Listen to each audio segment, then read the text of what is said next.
You've probably been in bad traffic before, maybe even gridlock, and it's rather frustrating. Have you ever been in a people gridlock?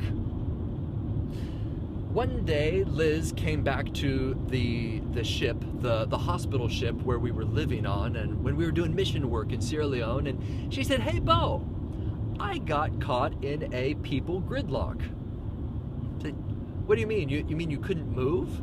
She said, "Uh-huh." It was the day before Ramadan. Yes, Ramadan, I believe, because there are some people in Freetown who are Muslim. And so they were getting all ready for, it's like the day before Christmas. It's like you just got to get prepared. You got to get ready for this. And so there were so many people out on the streets. And she was out with some friends, and they were going shopping and stuff. And she said that at one point they were so smashed together that people just kind of ended up looking at each other like, "Can you move?" And one person was like, "No, I can't move. Can you move?" "Nope." "Well, let's just kind of hang out here for a minute, and hopefully things will free up." "Oh, there it goes. Okay, things are starting to get, okay, all right, now we can move." Weird to think.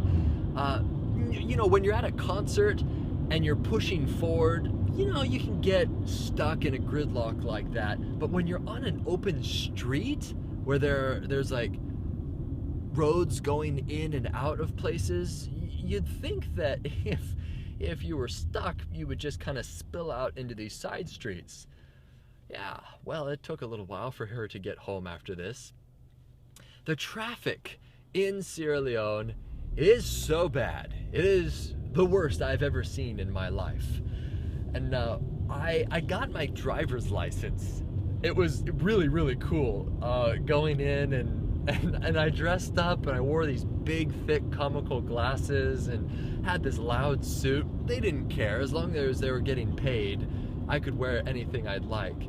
And so I got my driver's license, and I was able to drive around using these vehicles rented out by the hospital ship, Mercy ships.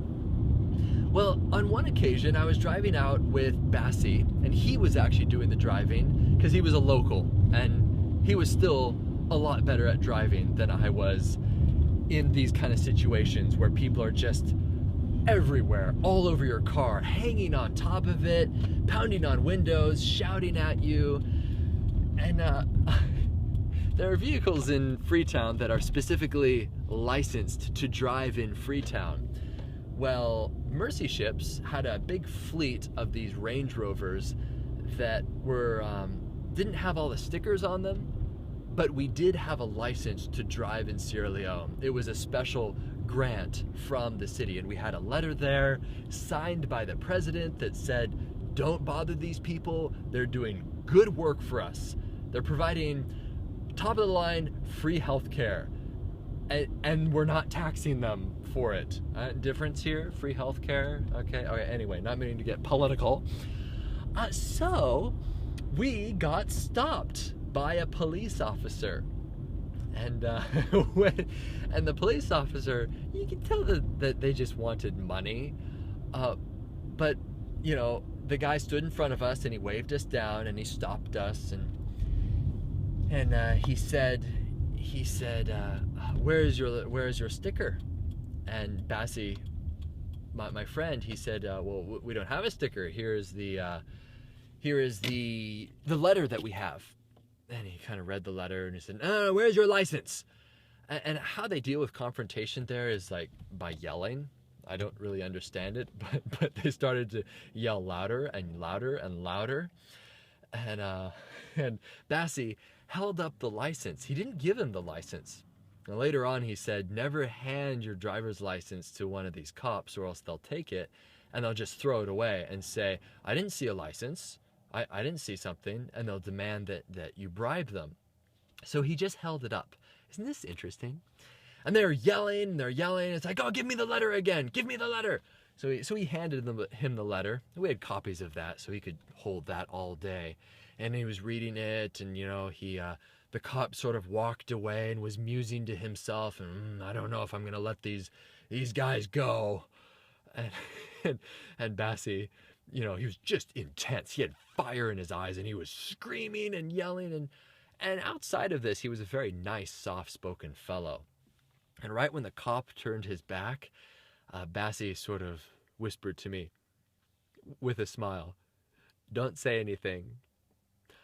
I've got this."